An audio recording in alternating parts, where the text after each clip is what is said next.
ఆంధ్రప్రదేశ్లో కూటమి ప్రభుత్వం ప్రజల సంక్షేమానికి ప్రధాన లక్ష్యంగా పెట్టుకుని పలు వినూత్న పథకాలను అమలు చేస్తోంది.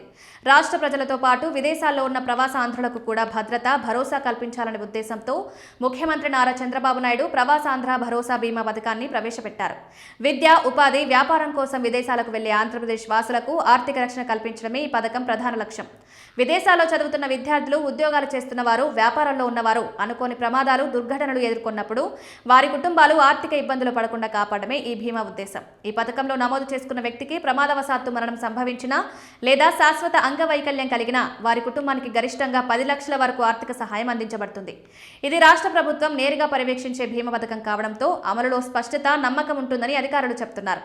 విదేశాల్లో నివసిస్తున్న తెలుగు ప్రజల సంక్షేమం, భద్రత, అభివృద్ధి కోసం ఈ సంస్థ ఇప్పటికే కీలకంగా పనిచేస్తోంది.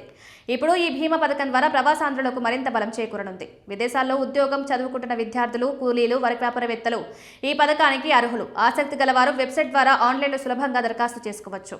ఈ పథకం గురించి మరిన్ని వివరాల కోసం 24 గంటల పాటు అందుబాటులో ఉండే హెల్ప్ లైన్ నెంబర్, వాట్సాప్ నెంబర్ను సంప్రదించవచ్చు. విదేశాలకు వెళ్లి రాష్ట్ర గౌరవాన్ని పెంచుతున్న ప్రతి ఆంధ్రుడికి ప్రభుత్వం అండగా నిలుస్తుందని సీఎం చంద్రబాబు స్పష్టం చేశారు. అందుకే ప్రవాసాంధ్రుల భద్రత, భవిష్యత్తు కోసం ఈ భరోసా బీమా పథకాన్ని అందుబాటులోకి తెచ్చామని పేర్కొన్నారు.